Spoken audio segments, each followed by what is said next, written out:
জনাব M A আখির বক্তব্য শুনলেন বিশেষ অতিথি দ্বয়ের মহাপরিচালক যুব উন্নয়ন অধিদপ্তর এবং যুগ্ম সচিব যুব ক্রীড়া মন্ত্রণালয় এবং স্বাগত বক্তব্য শুনেছি। আপনাদের যিনি এই 1 মাস এবং 2 মাস দুটি বুনিয়াদী প্রশিক্ষণ কোর্সের অভিভাবক হিসাবে সার্বিক দায়িত্ব পালন করেছেন এই কেন্দ্রের সম্মানিত অধ্যক্ষ, আপনাদের দুজন প্রশিক্ষণার্থীর বক্তব্য শুনলাম এবং খুবই ইতিবাচক। আপনাদের মধ্যে একটা যে চেঞ্জ এসেছে, যেটি হচ্ছে আমাদের বুনিয়াদী প্রশিক্ষণ কোর্সের অন্যতম একটি উদ্দেশ্য, এবং আপনারা যে কার্যক্রমগুলো করেছেন তার ধারাবাহিকতার একটি উপস্থাপনা এখানে দিয়েছেন। এটি একটি ভালো ডকুমেন্ট। এখানে এই সাভার এটা কিন্তু একটি প্রশিক্ষণ হাব। আপনারা জানেন যে পাশে বিপিএটিসি, সেখানে কাডার অফিসারদের বুনিয়াদী প্রশিক্ষণ হয়। সেই 1993-তে এখানে প্রশিক্ষণ দিয়েছি এবং তখন আমাদের এই প্রশিক্ষণ ছিল 4 মাস। এটি একটি নস্টালজিক আমাদের জন্য, সকলের জন্য কিন্তু অনুভূতি। আপনারা এখানে আজকে যারা প্রশিক্ষণ নিয়েছেন এবং আপনারা আবার চলে যাবেন, দেখবেন যে এখানে যখনই আসবেন একটা অন্যরকম অনুভূতি আপনাদের জন্য কাজ করবে, এবং এটার সাথে এটাই হচ্ছে কিন্তু একটি প্রশিক্ষণ অথবা বুনিয়াদী প্রশিক্ষণ যেটাই বলি তার সফলতা। আমি খুব ভালো লেগেছে যে আপনাদের একটু অ্যাটাচমেন্ট ছিল।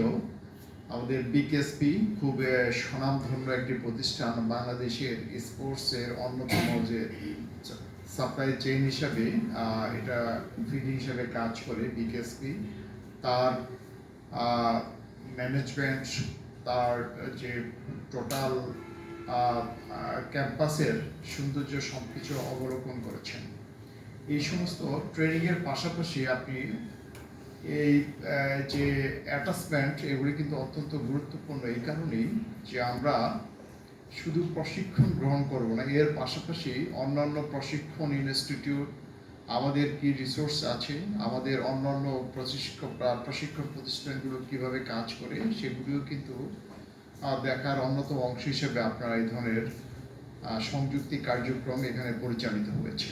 আপনারা এখানে আমি যেটা দেখলাম সকলেই কিন্তু প্রশিক্ষক, অর্থাৎ মানুষ গড়ার কারিগর। আমাদের যে মানব সম্পদ আছে সেই সম্পদকে দক্ষ মানব সম্পদে তৈরি করার আপনারা কিন্তু কারিগর।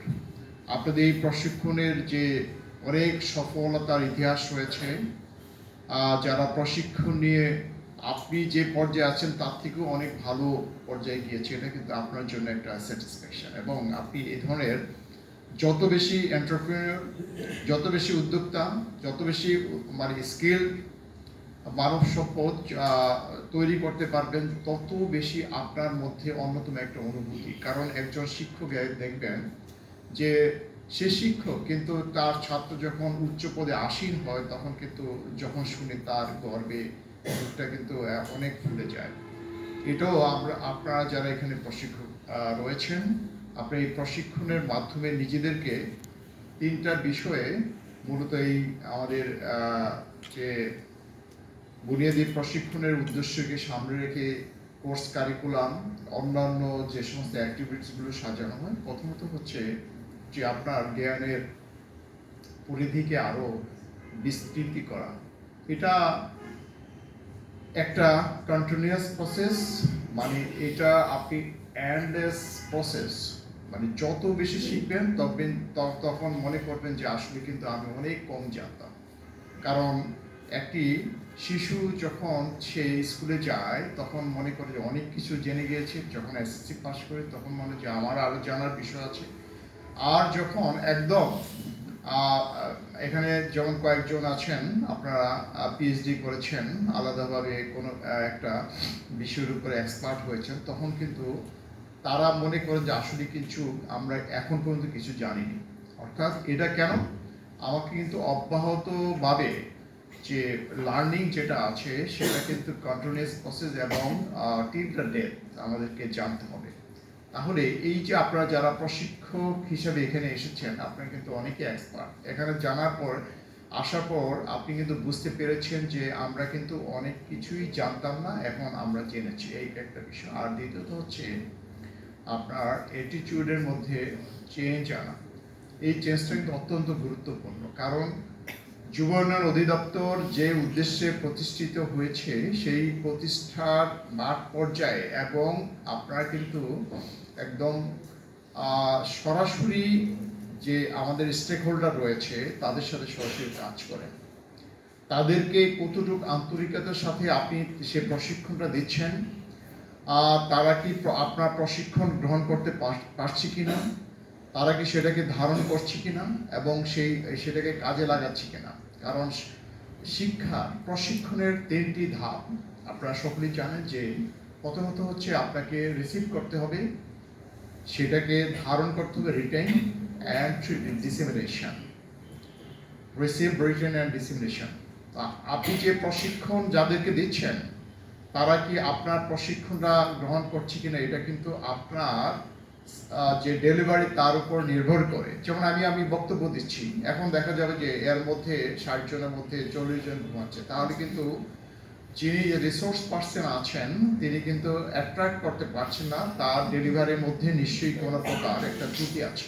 তাহলে how will attract your participant or those who R receiving your knowledge, সেই বিষয়টার জন্য তাহলে আপনাকে কী করতে হবে, আপনার যে ডেলিভারি স্কিলকে বাড়াতে হবে।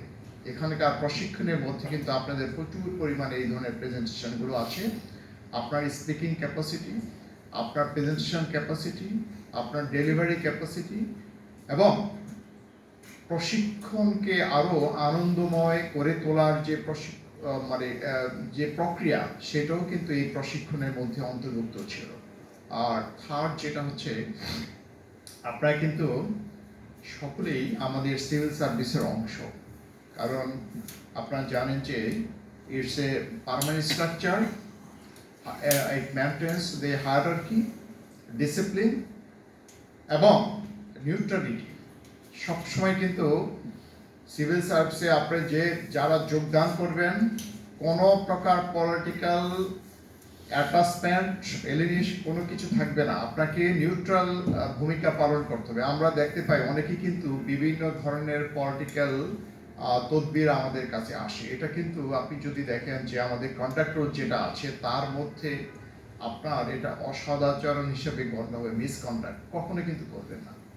কেউ কারোর যদি রাজনীতির ইচ্ছা থাকে, প্রত্যেকের কিন্তু একটা পলিটিক্যাল ফিলোসফি আইডেন্টিটি আলাদাভাবে আছে, আপনি ধারণ করবেন, কিন্তু এটা কখনো প্রকাশ করা যাবে না। যখন আপনি এই সিভিল সার্ভিসে প্রবেশ করেছেন, সংবিধান আপনারা পড়েছেন, যে সকল আমাদের মৌলিক অধিকারগুলো ফান্ডামেন্টাল রাইটস, তখন এটা কিন্তু আপনার জন্য বার থাকে, আপনি এটাকে কখনো প্রয়োগ করতে পারবেন না। তারপরে আপনার যে এখানে আমাদের মহাপরিচালক মহোদয় বলেছেন যে আমাদের যারা এই সিভিল সার্ভিসে রয়েছে, আমি 3টা ক্রাইটেরিয়ার কথা বলেছি। আপনি কিন্তু একটা পার্মানেন্ট স্ট্রাকচারের মধ্যে আছেন, আপনার কিন্তু প্রমোশন পেতে হবে, সেই ধরনের একটা প্রতিযোগিতা। আপনি দেখবেন যে পিরামিড, এখানে যত উপরে যাবেন কমে যাবে আপনার যে স্কোপটা। তাহলে কি করতে হবে, যারা শুধুমাত্র ইফিসি আপনার যে আপনি সিনিয়রিটি হিসাবে কিন্তু আপনি প্রমোশন পাবেন না, এটা কিন্তু কোথাও নাই, শুধু বাংলাদেশে এই সিস্টেমটা রয়েছে। সম্পূর্ণ বিষয় নির্ভর করছে আপনার ইফেক্টিভনেস এবং আপনার কতটুকু আপনি যে কর্মক্ষম কার্যদক্ষতা, এফিসিয়েন্সি, আপনি এফিসিয়েন্ট হিসেবে প্রমাণ করতে পেরেছেন এবং তার একটা মূল্যায়নের ছক রয়েছে। আমরা দেখতে পাই যে অনেকেই চাকরি করেন খুবই মনোযোগ সহকারে, কিন্তু আপনার যে একটা পরবর্তীতে প্রমোশনের জন্য বেশ কিছু ডকুমেন্ট করে প্রিজার্ভ করতে হবে, এর মূল্যায়নের অন্যতম একটা প্রক্রিয়া হচ্ছে আমাদের এসিআরগুলো। অনেকেই কিন্তু ল্যাকিংসগুলো আছে, আপনারা কিন্তু এটাকে যে নেবেন এই মডিউলের মধ্যে সেটাও ছিল। কারণ আপনি চাকরি করবেন কিন্তু আপনার একটা পর্যায়ে কিন্তু যদি প্রমোশনটা না পান, আমি যেটা দেখতে পেলাম 10 গ্রেডে অনেকে আছেন, পরবর্তীতে সিনিয়র ইন্সট্রাক্টর হবেন, তারপরে একজন ডেপুটি ডাইরেক্টর হবেন। আপনি যখন একজন ডেপুটি ডাইরেক্টর হবেন তখন কিন্তু আপনি শুধুমাত্র প্রশিক্ষক না, আপনি কিন্তু অ্যাডমিনিস্ট্রেশনে কাজ করবেন। তাহলে কি করতে হবে? আপনার জেলা প্রশাসক থেকে আরম্ভ করে জেলা প্রশাসন অন্যান্য সাথেও কিন্তু আপনার যে একটা তাদের সাথে ইন্টিগ্রেশন থাকতে হবে। তাদের সাথে কিভাবে আপনি আপনাকে উপস্থাপন করবেন, একটা সভা হবে, ডিস্ট্রিক্ট কোঅর্ডিনেশন মিটিং থেকে আরম্ভ করে অন্যান্য মিটিংয়ে আপনার যে কন্ট্রিবিউশন, আপনার বক্তব্য, সেগুলোকে দক্ষতার সাথে তুলে ধরার জন্য কিন্তু এই প্রশিক্ষণের মাধ্যমে আমরা কিছুটা হলো আপনাদেরকে এই বিষয়গুলো সম্পর্কে অবহিত করতে পেরেছি। আমি যেটা আমাদের মহাপরিচালক মহোদয় বলেছেন, একজন সরকারি কর্মকর্তার কথাবার্তা, তার চালচলন, আচার আচরণ, পোশাক পরিচ্ছদের মধ্যে কিন্তু স্মার্টনেস থাকতে হবে। আপনার বাংলাদেশের কল্যাণ পার্টির এক সময় চেয়ারম্যান ছিলেন জেনারেল ইব্রাহিম, নাম শুনেছেন, মুক্তিযোদ্ধা। উনি আমাদের যারা আমরা বিশেষ প্রশাসনে আছি, আমাদের একটা 35 দিনের একটা ট্রেনিং থাকে ভাটিয়ারিতে। তখন উনি কমান্ড্যান্ট ছিলেন বাংলাদেশ মিলিটারি একাডেমিতে। কারণ সিভিল মিলিটারি রিলেশনশিপে আমাদের কিন্তু অনেকগুলো কাজ করতে হয়, বিভিন্ন দুর্যোগ ইত্যাদি। যেমন নির্বাচনের সময় আমরা করি, এই কোঅর্ডিনেশনটা কীভাবে, তো কমান্ড্যান্ট ছিলেন। তো ওনার একটা বক্তব্য ছিল যে officers dress must be costly, যে একজন সরকারি কর্মচারী, আমি বাসায় যেভাবেই থাকি না কেন, আমি যখন উপস্থাপন করব আমার কিন্তু সব কিছুর মধ্যে একটা স্মার্টনেস থাকবে। আপনি দেখবেন যে সেনাবাহিনী তাদের ক্যাপ্টেন পর্যন্ত মানে তারা যে বেতন ভাতা ইত্যাদি পায়, আসলে কিন্তু সব কিছু তার পোশাক, ড্রেস, বিভিন্ন ধরনের পারফিউম ইত্যাদির মাধ্যমে তাদেরকে ওইভাবেই গড়ে তোলা হয়। তাহলে কি করতে হবে, আপনি যখনই যেখানে যাবেন না কেন, আপনার পোশাক পরিচ্ছদ, কথাবার্তা, চলচলন, সব কিছুর মধ্যে আলাদাভাবে একটা স্মার্টনেস ফুটে তুলতে হবে। এবং you are the representative of the ministry of youth and sports also as well as the director of the youth development. আপনি যখন যাবেন যে আপনি যুব উন্নয়ন অধিদপ্তরের একজন কর্মকর্তা, তাহলে আপনার মাধ্যমে কিন্তু সেই রিপ্রেজেন্টেশনটা হবে যে আসলে যুব উন্নয়ন অধিদপ্তর রিফ্লেকশনটা কীভাবে হয়। আপনাকে যে যারা ডিজি মহোদয় সহ যারা আছেন, আপনাকে ওইভাবে প্রশিক্ষণ দিচ্ছেন, ওইভাবে আপনাকে উপস্থাপন করেছেন। তাহলে এই বিষয়টা কিন্তু এই প্রশিক্ষণে যদিও সংক্ষিপ্ত, কিন্তু এটাকে যদি আপনি চর্চা করেন তাহলে দেখবেন যে আপনি নিজেকে আরো ডেভেলপ করতে পারবেন। আমাদের যে এখানে অধিকাংশ ইলেকট্রনিক্স অ্যান্ড ইলেকট্রিক পশুপালন আপনারা আছেন, এগুলির প্রতিনিয়ত কিন্তু ডেভেলপ হচ্ছে। আমি এর আগে আসলাম, দেখলাম যে আপনাদেরকে প্রশিক্ষণ দিচ্ছে প্রাইভেট সেক্টরের লোকজন। অর্থাৎ এটা কিন্তু আমাদের জন্য একটা চ্যালেঞ্জ। আমরা প্রশিক্ষণ নিচ্ছি প্রাইভেট সেক্টর থেকে, যে মডার্ন যে সমস্ত আছে ইলেকট্রিক অন্যান্য বিষয়গুলো সম্পর্কে পশুপালন, আপনার যেমন আমরা অনেক কাজগুলো এনজিওদের মাধ্যমে করাচ্ছি। আমরা সবসময় কিন্তু কোলাবোরেশনের মধ্যে কাজ করছি। এটাকে বলা হচ্ছে যে আপনার হোলিস্টিক অ্যাপ্রোচ, অথবা whole of the government, whole of the society approach, যেটা আছে বিভিন্ন দেশে বিভিন্নভাবে এটাকে নামকরণ করা হয়। এখন যদি অনেক বিষয়গুলো এমন হয় যে আমাদের কাজগুলো আমরা বিভিন্ন সার্ভিস প্রোভাইডারের মাধ্যমে আমরা কাজ করি, যেমন আপনি ফ্রিল্যান্সিং, এখানে যে কাজটা আছে সেই কাজটা কিন্তু ধীরে ধীরে আপনাদেরকে একটু নিয়ে যেতে হবে প্রশিক্ষণ হিসেবে। আমরা কিন্তু দীর্ঘদিন যাবৎ এটা বাইরে রাখবো না, কারণ আমাদের নিজস্ব ইনফ্রাস্ট্রাকচার আছে, নিজস্ব প্রশিক্ষক আছে, নিজস্ব ল্যাব আছে। এখন আমরা ওই বিষয়গুলোকে আমরা জানবো। এটাতে দুটো লাভ হবে। একটা হচ্ছে আপনি যদি ফ্রিল্যান্সিংয়ে প্রশিক্ষক হিসেবে নিজেকে তৈরি করতে পারেন, নিজেও কিন্তু প্রচুর পরিমাণে বৈদেশিক মুদ্রা আহরণের অনেক সুযোগ রয়েছে। এবং প্রশিক্ষক হিসাবে শুধুমাত্র আপনার ইনস্টিটিউট না, আপনার কিন্তু বাইরে দেখবে অনেক বাইরে বিভিন্ন জায়গাতে আপনাদেরকে নিয়ে যাবে। তাহলে কি হবে, আপনারা যারা বিশেষ করে কম্পিউটার স্কিলড আছেন, এদেরকে এই বিষয়গুলোকে ধীরে ধীরে জানতে হবে। অন্যান্য যে টেকনোলজি আছে সেই টেকনোলজি জানতে হবে। এটাই কিন্তু হলো আপনার নলেজ। ইনফরমেশন মিনস কি, আপনি দেখবেন যে কোরআন যখন নাজিল হয়েছে তখন সর্বপ্রথম যেটা হেরাগুয়াতে ইকরা মিনস কি, পড়ো। পড়াটা মানে হলো মানুষকে যদি ডেভেলপ করতে হয় তাহলে তাকে তথ্য জানতে হবে, সেই তথ্যের সম্মিলিত রূপই হচ্ছে আপনার নলেজ। যা তার কাছে যত বেশি তথ্য থাকবে তত বেশি নলেজেবল, তাকে তত বেশি মানুষ কি করবে, মূল্যায়ন